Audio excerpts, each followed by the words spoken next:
and the victims were allowed to drink only seawater or given injections of mismatched human or animal blood to study transfusions and the clotting process. Oh, my gosh. Meanwhile, prolonged X-ray exposure sterilized and killed thousands of research participants, as well as inflicting horrible burns when the emitting plates were miscalibrated or had held too close to the subject's nipples, genitals, or faces. American Timelines is a member of the Queen City Podcast Network. Find out more at queencitypodcastnetwork.com. So now I'm obsessed with time. Come on, tell me about the time. Had it all in my hand tonight.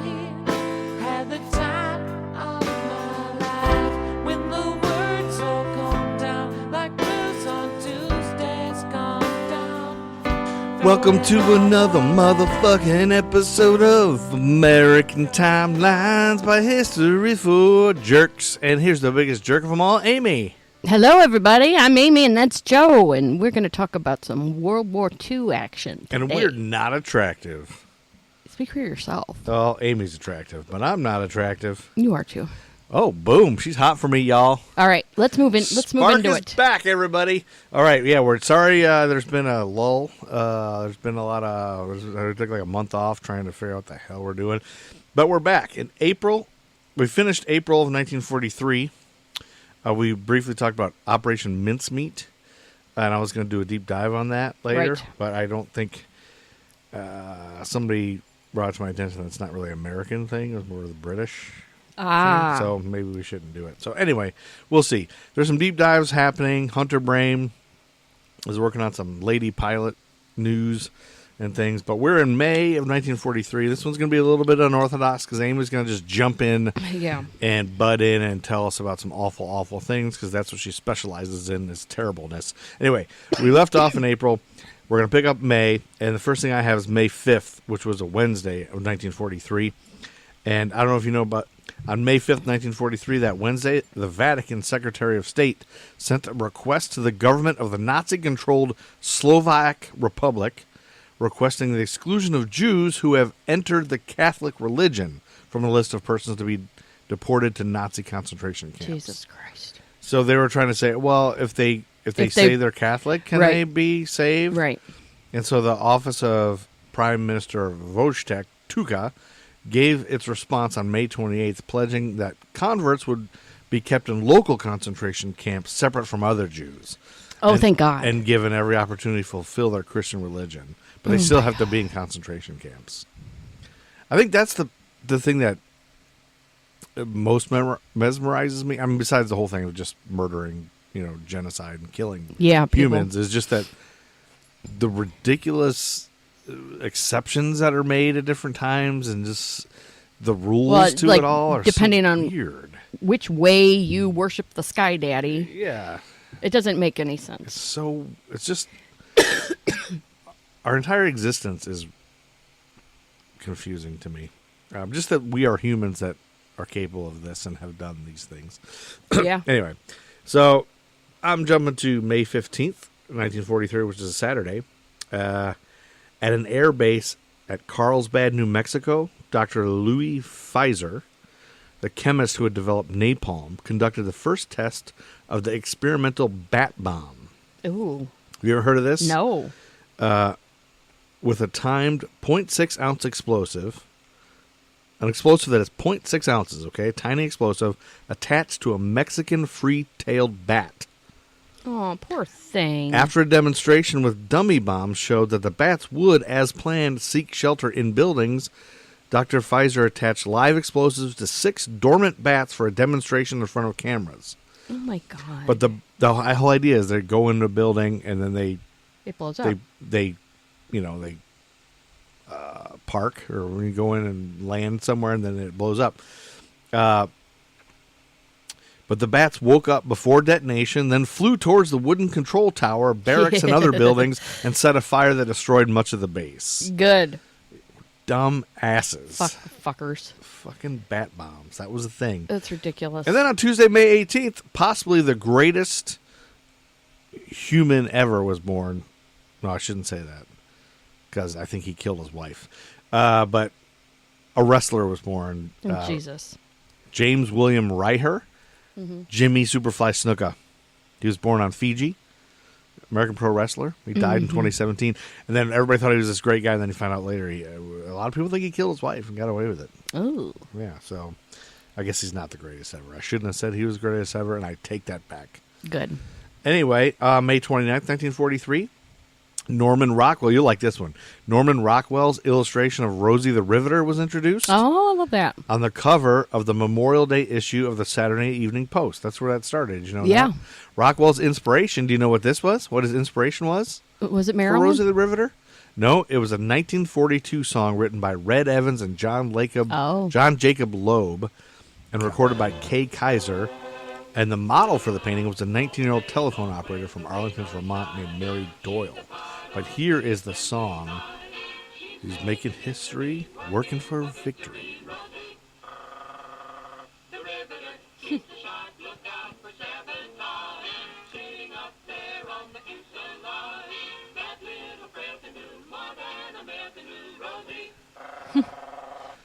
She can do more than than a male can do. She's got a boyfriend, Charlie. Charlie's a Marine. All right, that's probably good. Anyway, that's good. That gives you an idea. Yeah, so that's I didn't know cute. that existed. Did you? No, that's cute. And now you can listen to that over and over, and then you can dress like you're in the 40s, like you like To your do. leisure. To your leisure. Yep. Okay. Yep. And then on Sunday, May 30th, the 4-team All-American Girls Professional Baseball League, the AAGPBL, the first and last professional baseball league with women players, made its debut, with the South Bend Blue Sox beating the Rockford Peaches 1-0. There were two Wisconsin teams, Kenosha Shamrocks, and they beat the Racine Bells 8-6. This was the basis of that movie with Tom Hanks. Yeah, about League no of Their crime. Own. League of Their Own, yeah. You knew that already? Yeah. You didn't even knew me say that? I'm stupid for saying that. May 31st, 1943, Joe Namath was born in Beaver Falls, Pennsylvania. He was But a you great said quarterback. Beaver. And did you know that Joe Namath was born on the same day as Sharon Gless, the greatest actress in TV history, from All right. Cagney and Lacey? She was born in Los Angeles, California. So they're not twins. Mm-hmm. Joe Namath and Sharon Gless are not twins. You heard it here first on American Timelines, even though they were born on the same day. Amy hates birthdays. Amy hates birthdays. Fifth generation Californian Sharon Gless was born in L.A., the daughter of Marjorie and sportswear manufacturing executive Dennis J. Gless. Oh, my God. Her parents divorced when she was in her teens, Sharon Gless. Her maternal grandfather was Neil McCarthy, a prominent Los Angeles attorney for Howard Hughes. So now you know that. Now you And know. that's why she wanted to become an actress. So, but her father told her, stay out of that business. It's a filthy business. So you know something about Sharon Gless you didn't know yesterday. And you're welcome, everybody. Now that brings us to June of 1943. It was a Tuesday. The American Liberty ship SS John Morgan was setting out from Baltimore on its maiden voyage with a cargo of explosives and accidentally rammed the tanker SS Montana, which was entering the harbor. 65 of the 68 men on the Morgan were killed in the blast, while 18 of the 82 men on the Montana were burned to death in the subsequent blaze. The U.S. Navy waited 5 days before releasing that news. Yikes. And on that same day, British Overseas Airways Corporation Flight 777, the DC-3 airplane on a scheduled passenger flight, was shot down over the Bay of Biscay during an encounter with 8 German junkers. All 17 persons aboard perished, including the film actor Leslie Howard, who had starred as Ashley Wilkes in Gone with the Wind. Oh, yeah. You know that? Mm-hmm. There was speculation that the downing was an attempt to kill British Prime Minister Winston Churchill, and that the Germans may have mistakenly believed that he was aboard. But he was not. But instead, they killed Ashley Wilkes, your favorite actor. Well. Then on June 3rd, 1943, there was a Thursday, the Zoot Suit Riots began. You know about these? I've heard of that. Yes. 11. So I've heard of it too, but I wasn't sure, especially that song, Zoot Suit Riot. Mm-hmm. They began when 11 U.S. servicemen on shore leave in L.A. got into a fight with a group of Mexican-American youths. Yeah. The Utes, 2 Utes. Because 11 racism was definitely Oh, involved. of course. The next day, about 200 servicemen, mostly U.S. Navy sailors, rode in taxis to the Hispanic neighborhoods in East L.A. and began attacking non-white residents.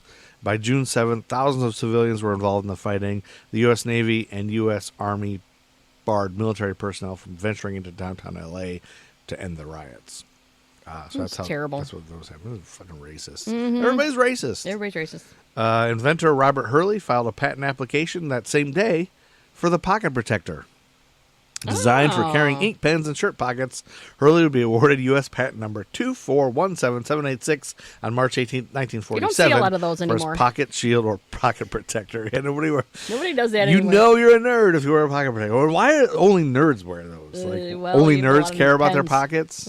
They only carry pens. They carry so many pens. Yeah. On June 6th, I don't know if you've ever heard of a gentleman named Paul Newman.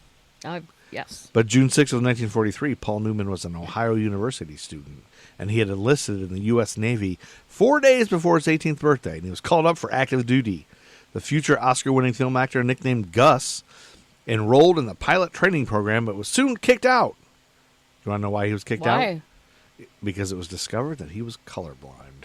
Ah. You can't be a pilot if you're colorblind, apparently. No. Well, we should ask Hunter Brame about that. He's a pilot. Yeah. June 9th, 1943 is a Wednesday, and 3 days before his 19th birthday, future U.S. President George H.W. Bush became the youngest aviator in the U.S. Navy. Oh. Did you know that? He had a record for that. Well, there you go. And then June 13th, 1943 was the end of the Zoot Suit Riots. God, that went on After for 10 some time. days, and there was, although there was property damage, nobody was killed or severely injured. Good. That's ridiculous. It's ridiculous. June 14th, 1943 is a Monday.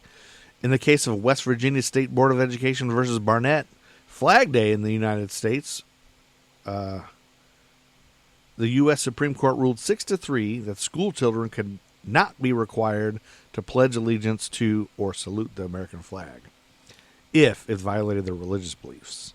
Oh, it had to violate your religious beliefs? Yep. Huh. The suit had been brought by Walter Barnett and other members of the Jehovah's Witnesses. Yeah. And led to the court overruling its 1940 decision. The Jehovah's Witnesses are good for something, I guess. Yeah, that's the only thing. Yep. I don't know. Maybe they are good for other things. I feel bad for children who are in that. I do religion. too. Don't They get to have a celebrate birthday anything. or Christmas. Mm-hmm. Have you ever heard of the Beaumont Riot of 1943? No. Speaking of riots, guess if it's racist or not. It's racist. Yep. June 15th, 1943 was a Tuesday. On June 15th and 16th, white people and black people clashed in Beaumont, Texas, after workers at the Pennsylvania shipyard in Beaumont learned that a white woman had accused a black man of raping her. On God, the evening, that was just endemic. rampant, yeah. And So many white women are culpable. Yeah. On the evening of June 15th, more than 2,000 workers, plus perhaps another 1,000 interested bystanders, marched towards City Hall. The leaderless and disorganized crowd may have reached 4,000. Even though the woman could not identify the suspect among the blacks held in the city jail, the workers dispersed into small bands and began breaking into stores in the black section of downtown Beaumont. With guns, axes, and hammers, they proceeded to terrorize black neighborhoods in central and north Beaumont. Many black people were assaulted. Several restaurants and stores were pillaged. A number of buildings were burned, and more than 100 homes were ransacked. More than 200 people were arrested. 50 were injured, and one black and one white, were killed. Jeez. Mayor George Gary mobilized the 18th Battalion of the Texas State Guard later that night, and acting Texas Governor A.M. Aiken Jr. declared Beaumont to be under martial law. A force of 1,800 guardsmen came to Beaumont, as did 100 state police and 75 Texas Rangers. Mostly arrived after the violence had subsided. A curfew of 8:30 p.m. was placed on the entire city, and the Texas Highway Patrol quickly sealed off the city by closing all roads. Beaumont was off-limits to all military personnel. Local bus services were halted. All interstate bus lines were rerouted around the town, all because of awful racism. It's awful. Mayor Gary closed all liquor dispensaries in the city, closed parks and playgrounds. All gatherings were canceled, including Juneteenth celebrations. Black workers were not allowed to go to work. Jefferson County Fairgrounds was turned into a stockade to accommodate the overflow of prisoners from the city and county jails. Yeah, all kinds of things. Yeah. And so 29 people were turned over to civil authorities on charge of assault and battery. The remainder were released mostly because of lack of evidence. Yeah, the Beaumont riot had its roots in the tensions of World War II. Beaumont had become a war boomtown when people moved there in 1941 to take jobs in the shipyards and war plants. Mm-hmm. The population of Jefferson County increased by 56,671 between 41 and 48. Yeah, so back then that was especially a lot of people. Ton of people to be in a small town. Rapid population growth brought about forced integration because service facilities were not abundant and people enough. that have lived there don't want the newcomers. Yeah, and then especially if they're black, Yeah. and there was not enough facilities to permit segregation, so everybody had to force integration. They weren't ready, I guess, because people are fucking racist as hell, especially in the South. Housing shortages were severe, and the races were forced to live in close proximity. In the factories, black people began to have access to semi-skilled and skilled jobs, a situation that put them in competition with white workers, and that's all. It took our jobs. It took our job. Food shortages, ration, all kinds of things that were adding to that awful thing. Jesus. And then in addition to all that, a chapter of the KKK was active in that city and was planning to host a regional convention in June, and so it brought a lot of extra racist people in there. And then with the Juneteenth thing happening, you can just imagine. Yeah. So, and apparently this June 15th accusation of rape wasn't the first one. Apparently earlier in June, a different black guy was accused of assaulting an 18-year-old Beaumont white telephone operator, the daughter of a Louisiana shipyard worker, and so he was shot and killed, and so this was like Jesus on top of all that. Yeah. So it was just awful. It's just a terrible time to live, I guess. Well, what's not? Yeah, what's not? Yeah, we're all terrible. June 16th, 1943 was a Wednesday. Charlie Chaplin married Una O'Neill. Better news, right? You think that's better news? But the daughter of playwright Eugene O'Neill, Una O'Neill, who married Charlie Chaplin. She was real young, wasn't she? Yeah, but then she was, well, it wasn't so much that she was young, it was he was old, because Eugene O'Neill disowned his daughter from marrying Charlie Chaplin. And the Chaplins would raise 8 children together and settle in Switzerland, because Charlie Chaplin was like his age. Oh. And so she married, maybe daddy issues, anybody? And then June 17th, your favorite singer of all time, Aim, who you listen to every day, was born. American pop musician in Brooklyn, New York. It rhymes with Flary Schlanelo. I'm not going to entertain that. Barry Manilow. Amy's a big Barry Manilow fan. No. She pictures him every time we make love. June 18th, 1943 was a Friday. And the Tuskegee Airmen had their first encounter with the enemy in World War II as 6 pilots of P-40 Warhawks were attacked over the island of Pantelleria by 12 German Focke-Wulf 190 fighters. According to the U.S. Army Air Corps, the American Negro Flyers, led by First Lieutenant Charles W. Dryden, parried the Nazi thrust, damaged 2 German fighters, and forced the remainder to retire. The Americans all came home safely. Yay. So if you don't know who the Tuskegee Airmen are, they were awesome, heroic World War II heroes. World War II African-American heroes. And I think I'm going to make Hunter Brame talk about them too, because he's a pilot. Yeah, so might as well. I'm making him talk about the lady pilots, and next we'll do the Tuskegee Airmen, which are cool. Maybe we'll have Tiffany Bryant Jackson on there because she loves Tuskegee Airmen. Anyway, so that brings us to, so now we're talking about World War II. I'll talk. So speaking of World War II. This isn't American, but we brought up last time in 1984, last time we recorded, we talked about the Japanese Unit 731. Yeah. And so I thought I would deep dive that a little bit and talk about in particular 6 experiments that they did there that were like just how in the world. What were they called? Sick? Oh, you're just saying sick. 6 experiments. 6 certain ones I'm going to talk about. There's 6 experiments that they did. They would experiment. And I based it on a All That's Interesting article. So okay. There's that. So the China was part of World War II, and there was an island called Manchuria, and Japanese took over, and it was kind of a crossroads of a bunch of different, like Koreans and all different kinds of people would go through Manchuria. Okay. And so the Japanese kind of took over, and they it started as like a medical clinic kind of thing almost. Okay. And it kind of devolved into this. So it was a clinic for people that were injured and hurt? No, they were doing experiments. Okay. And biological warfare was their focus. Yeesh. So, it started, like I said, as a research and public health agency. Then it grew into this assembly line for weaponized diseases that, if they were fully deployed, could have killed over everyone on Earth several times over. Oh, my gosh. And the thing is, and we'll get to the end of it, but all this progress, we've made medical progress based on these experiments, despite the fact that they were... Yeah. So there was a whole thing. I can't remember if we talked about this, but there's something I found, like someone dispersed mustard gas during World War II, and then they found out that cured cancer, but it was like used as a weapon. But then, that was a whole other thing. But it wasn't Japanese. But it was, maybe I didn't cover that. Maybe it was just something I read. Anyway, sorry, I'll shut up. Okay, so the first experiment I'm going to talk about is the frostbite testing.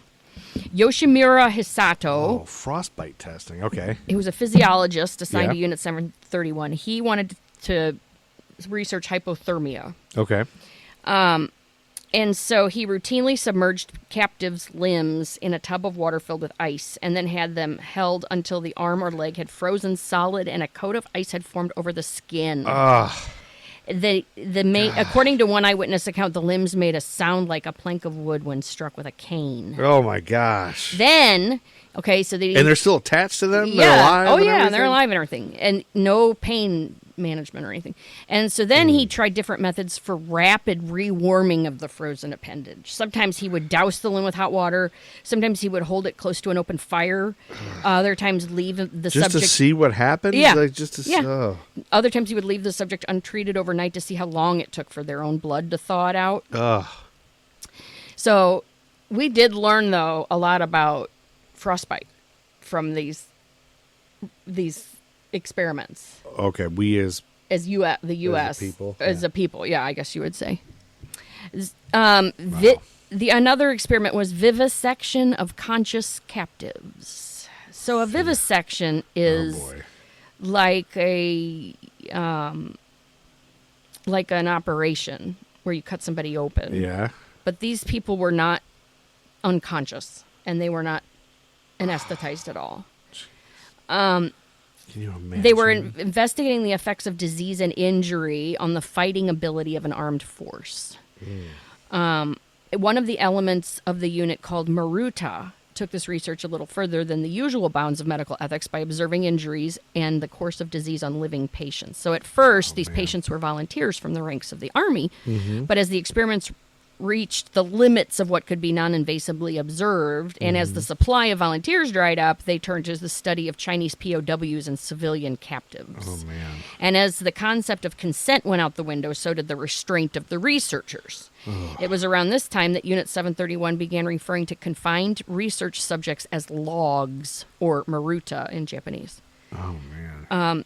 Vivisection is the practice of mutilating human bodies without anesthesia to study the operations of living systems.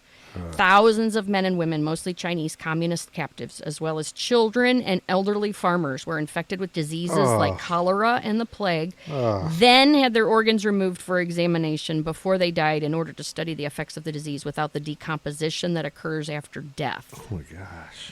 They had limbs amputated and reattached to other side of the body, while others had their limbs crushed or frozen or had the circulation cut off to observe progress of gangrene. Finally, when a prisoner's body was all used up, they would typically be shot or killed by lethal injection, though some may have been buried alive. None of the Chinese, Mongolian, Korean, or Russian captives assigned to Unit 731 survived. Oh, yeah, I imagine not. They also did horrifying weapons tests. So are the people performing They these? were doctors. They're doctors, but are they being forced to do this? No. Or they just want to do that? And it's part of, it's and they just are that sadistic they can do this? They've just dehumanized the subjects Yeah, so much. them so much. They don't see them as human. Oh, my gosh. So the effectiveness of various weapons was of obvious interest to the Japanese army. To determine effectiveness, Unit 731 herded captives together on a firing range and blasted them from varying ranges by multiple Japanese weapons like Nambu 8mm pistol, bolt-action rifles, machine guns, and grenades. Wound patterns and penetration depths were then compared on the bodies of the dead and dying inmates. Bayonets, swords, and knives were also studied in this way, though the victims were usually bound for these tests. Flamethrowers were also tested on both covered and exposed skin. In addition, gas chambers were set up at unit facilities and test subjects exposed to nerve gas and blister agents. Heavy objects were dropped onto bound victims to study crush injuries. Subjects were locked up and deprived of food and water to learn how long humans could survive without them. And the victims were allowed to drink only seawater or given injections of mismatched human or animal blood to study transfusions and the clotting process. Oh, my gosh. Meanwhile, prolonged X-ray exposure sterilized and killed thousands of research participants, as well as inflicting horrible burns when the emitting plates were miscalibrated or had held too close to the subject's nipples, genitals, or faces. And the study of the effects of the high G forces on pilots and falling paratroopers, Unit 731 personnel loaded human beings into large centrifuges and spun them at higher and higher speeds until they lost consciousness and or died. Oh, my gosh. Which usually happened around 10 to 15 Gs. Though young children showed a lower tolerance for acceleration forces. You believe that? Young children. Yeah. Then they had the syphilis experiments. I mean, you always hear about syphilis. Yeah, so Japanese that's military wanted to know about treating syphilis. So to learn what they needed to know, they assigned Unit 731 infected victims with the disease and withheld treatment to observe the uninterrupted course of the illness. A contemporary treatment, a primitive chemotherapy agent called salvarsan, was sometimes administered over a period of months to observe side effects. To ensure effective transmission of the disease, syphilitic male victims were ordered to rape both female and male fellow captives, who would then be monitored to observe the onset of the disease. If first exposure failed to establish infection, more rapes would be arranged until it did. So it's just like a guy who rapes everybody? Who's just syphilitic. Yeah. Well, they forced him. Then they had rape and forced pregnancy. So beyond just the syphilis experiments, rape became a common feature of all the experiments. Female captives of childbearing age were sometimes forcibly impregnated so that weapon and trauma experiments could be done on them. Oh, my gosh. They would infect them with various diseases, expose them to chemical weapons, or suffer crush injuries, bullet wounds, or shrapnel injuries. And then the pregnant subjects were opened up and the effects of the fetus studied. Oh, man. Without anesthesia. So World War II sucked. Yeah. Then we had germ warfare on Chinese civilians. So the larger mission of Unit 731 was to develop horrific weapons of mass destruction for use against the Chinese population and presumably American and Soviet forces if the time ever came. Mm-hmm. To this end, Unit 731 cycled through tens of thousands of captives in several facilities across Manchuria, which had been occupied by imperial forces for years. Inmates of these facilities were infected with several of the most lethal pathogens known to science, like bubonic and pneumonic plague, typhus, and the Japanese hoped that would spread from person to person after being deployed and depopulate disputed areas. So to breed the most lethal strains possible, doctors monitor patients for rapid onset of symptoms and quick progression. Yeah. Victims were who pulled through and who lived were shot, but those who got sickest fastest were bled to death on a mortuary table, and then their blood was used to transfect other captives, and then the sickest would themselves be bled on the table. So they were getting the most virulent strain. Whoever. One member of the unit later recalled that very sick and unresisting captives would be laid out on the slab so a line could be inserted into their carotid artery. Oh, my God. When most of the blood had been siphoned off and the heart was too weak to pump anymore, an officer in leather boots climbed... Okay, I can't read this part. So we'll just say it gets horrific. Oh, my God. So what they do to get the blood, every last drop of blood out, is horrific. Oh, yeah, I don't... yeah, we can't even say it. No, we can't say the it. first censored American Timelines thing. It's ridiculous. It's just the fact that humans are capable of all of this. So once they got all the infected blood out, right? Mm-hmm.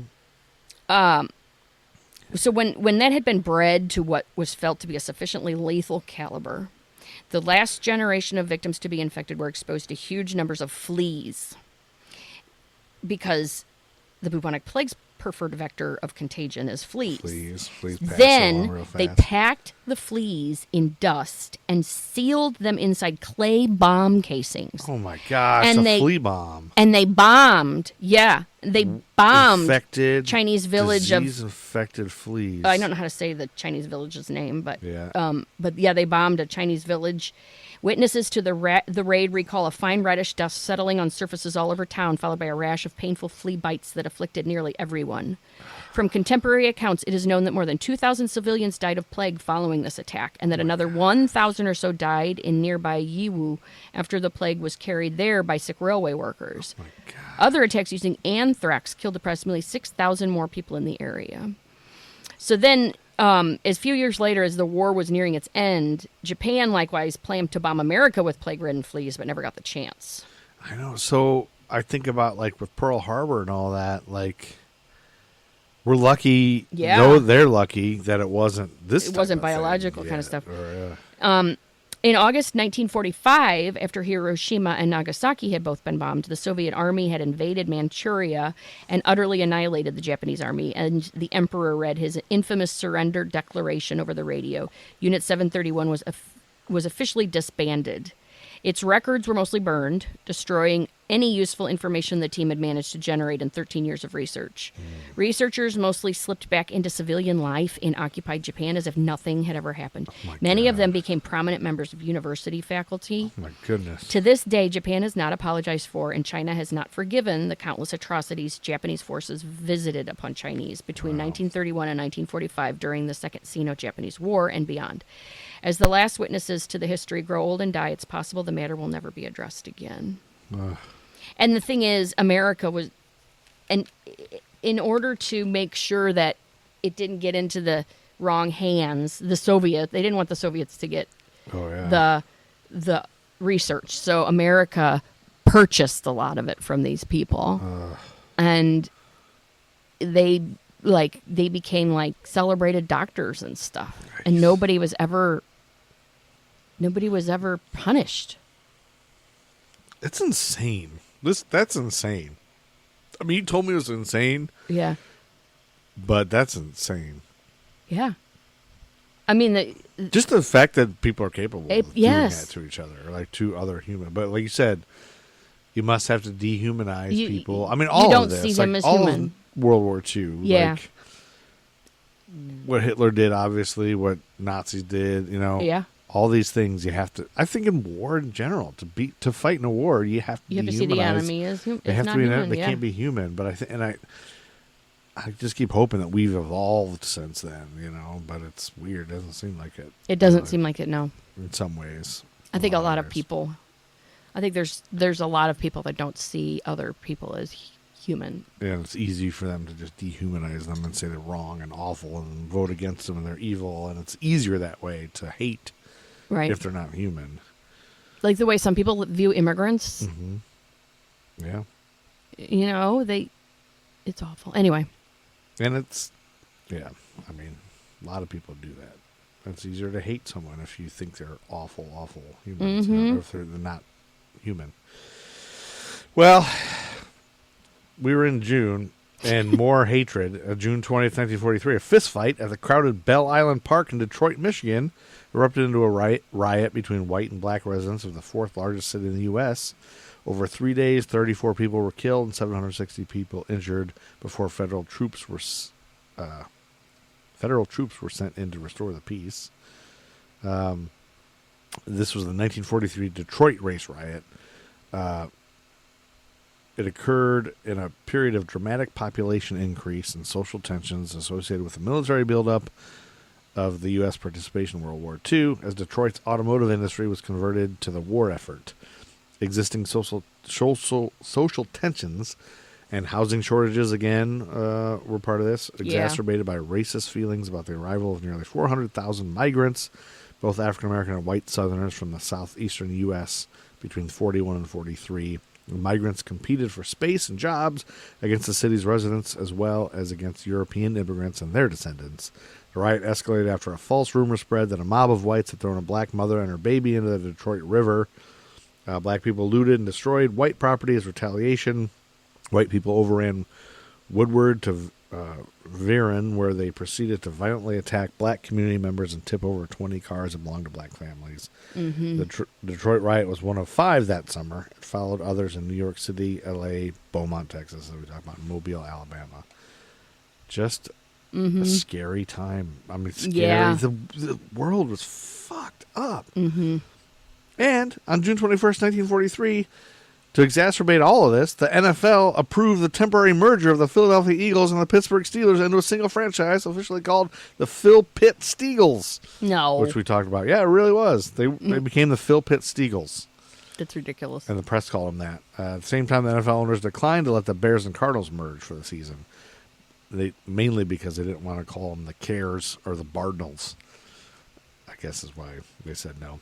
But amidst all this horror and all this awfulness, at least on June 25th, 1943, on that Friday, American pop musician Carly Simon was born. So we get to have the song You're So Vain someday. You're so vain. All right. Sorry. June 27th, 1943, an empty American P-38 fighter whose pilot had bailed out after the plane caught fire crashed into a crowd of beachgoers at Huntington Beach, California, and then exploded, injuring 49 people, 3 of them fatally. Yikes. Can you imagine being one of the 49 people that didn't die? Like, oh, that's an awful day at the beach. Mm-hmm. You can't even go to the beach. June 29th, 1940. Of course, in the 40s, if you went to the beach, most people are wearing a 3-piece suit at the beach. Yeah. June 29th, 1943, the U.S. Senate passed the first, and thus far only, National Child Care Program, voting $20 million to provide for federal care of children whose mothers were employed for the duration of World War II. So that's the only time we've ever done child care programs. Ridiculous. July 3rd was a Saturday, and the new town of Oak Ridge, Tennessee, this town was constructed just for workers on the secret atomic bomb project, had its first residents arrive as a family moved into a trailer on the 92 square mile area. Within 2 years, it would have 75,000 people, but its existence would be kept hidden until after World War II. Oh. A secret town making a secret atomic bombs in Tennessee, Oak Ridge, Tennessee. July 6, 1943 was a Tuesday. The town of Boise City, Oklahoma, was mistakenly bombed by a U.S. Army Air Forces plane that had taken off from the nearby Dalhart Army Base in Texas. The pilot, sent on a training mission to drop explosives on a practice range near Conlin, Texas, got off course and mistook Boise City for the range and dropped 5 bombs on the town. Oh, my God. Although there was slight damage to the buildings, nobody was injured, and the air raid was stopped after the town was blacked out. How's nobody injured? By an alert power plant worker. Some power plant worker was like, hey, everybody, shut down. I don't know how they weren't injured. Maybe he was obviously he's a terrible bomber if he... I mean, I guess if they should turn all the lights off and it was night. Yeah, he couldn't even find the right town. Yeah, that's pretty bad. He's probably an idiot. July 16th, 1943 was a Friday. Well, he's probably a great guy. He just made one mistake. July 16th, 1943 was a Friday. Allied aircraft dropped pamphlets over the Italian mainland with a message, die for Mussolini and Hitler or live for Italy and for civilization. A message reinforced by Allied radio broadcasts. On the same day, Benito Mussolini, under pressure from other members of the Fascist Party to respond to the invasion of Italy, convened the Fascist Grand Council for the first time since 1939. And that day, the Batman brought the comic book superheroes Batman and Robin to film for the first time in a 15-installment serial that would precede the feature presentation of films from the Columbia Pictures Studio. Lewis Wilson, 23, appeared as Batman and Bruce Wayne, while Douglas Croft, 17, portrayed Robin and Dick Grayson. So they were like previews. Like then, they're like comic book preview things for movies. Oh, wow. In the 40s. Yeah, 1940. Because Batman had just come out earlier in the 40s. So, but he's taken everybody by storm. And the Fascist Grand Council met on July 24th, 1943. And they voted 19-7 to remove Mussolini from further leadership because Mussolini's getting ready to, I guess, Hitler and the fascists blame Mussolini for his failure to prevent Italy from being invaded, because the Allied forces are getting to Italy now. Yeah. And that was the whole Operation Mincemeat thing we talked about, was a diversion to make them think they're not going to land in Sicily, then they're going to land in Sicily. So they're getting close to getting Italy out of this thing. So July 25th, 1943 was a Sunday, and Benito Mussolini, the Italian dictator, was arrested after he resigned following a meeting of the Fascist Grand Council. At the meeting, former fascist colleagues turned against Mussolini, allowing King Victor Emmanuel III to dismiss him and have him arrested. The resignation was seen as a blow to the Axis powers and a sign that Italy might withdraw from the war and declare neutrality. Mussolini's arrest also came after public unrest forced him to resign following the Allies' invasion of Sicily in 1943. On July 26, 1943, Mick Jagger was born. Oh, okay. As Michael Philip Jagger in Dartford. Michael Jagger is just not as cool. Mike Philip Jagger? Not as cool. Mick Jagger. July 28, 1943 is a Wednesday, and the U.S. Army General Dwight D. Eisenhower, the supreme commander of the Allied forces, made a radio broadcast to Italy urging the Italian people to follow up the overthrow of Mussolini by withdrawing from the Axis powers. You can have peace immediately and peace under the honorable conditions which our governments have already offered you, said Eisenhower. We are coming to you as liberators. As you have already seen in Sicily, our occupation will be mild and beneficent. The ancient liberties and traditions of your country will be restored. Okay. And President Roosevelt gave a fireside chat on the fall of Mussolini. Roosevelt vowed that the fallen dictator and his fascist gang will be brought to book and punished for their crimes against humanity. No criminal will be allowed to escape by the expedient of resignation. So our terms to Italy are still the same as our terms to Germany and Japan. Unconditional surrender. Okay. And that I think we should end there, because we'll pick up in August. Sounds good. Sound good? Yeah. There's a lot of World War II. A lot of World War II, a lot of race riots. And Mussolini is now gone. So Italy is exiting the war. So we'll leave off there. We got a lot more to talk about. American Timelines. Thanks for bearing with us on this journey, everybody, as we somehow figure out how to tackle World War II. I don't think we were thinking about that when we jumped into the 40s. Yeah, I don't know how we couldn't, but we didn't. It's just so World War II heavy. I mean, you can't dance around the subjects. But there's always murders, and there's always crazy pop culture people being born, like Sharon Gless. All right. Amy, I just want to say, Yep. whatever happens with American Timelines, it's been a great A History ride. for Jerks, I'd still love you as a I still person. love you too, babe. Okay. It's been a good ride. Yeah. It's been a long ride. Yeah, we've been doing this since 2018. Why are we still doing it? I don't know. People are listening. Thanks for listening. Yeah, thanks everybody. Tweet us. Tweet us. A We don't History for tweet. We're not Jerks. even on Twitter. We are technically on Twitter. Well, it's X now. I don't even refuse. You can Instagram us. But I don't refuse know to what the call it verb is. Instagram us. Insta. Instagram us. Gram us. Nah, I don't know. All right. Comment. Like. Review. Subscribe. Give us money. I love you. Love you. Cash Get App. out of here, Chuck Berry. Oh, my child, it's about to get wild. Have you been down on the streets today? Say, now, baby, it's about to get crazy. Everybody's got something to say. We got 10,000 people screaming, oh my God, it's over, but they're never gonna take us away. So you better get believing there's a brand new feeling. If you're asking, I say stay awake, stay awake. I know you feel it on the inside. Matt Truman Ego Trip is the greatest band of all time. Buy their music. Also, American Timelines is a product of History for Jerks and a member of the Queen City Podcast Network. Find out more about History for Jerks at historyforjerks.com. Check out the Gruff and Loud Show on YouTube and the Nerd School podcast featuring the sexy art star. There's also a dumb t-shirt shop on Threadless, created by History for Jerks. You can buy a Gordon Jump shirt or an Edie McClurg shirt. It's really dumb and stupid.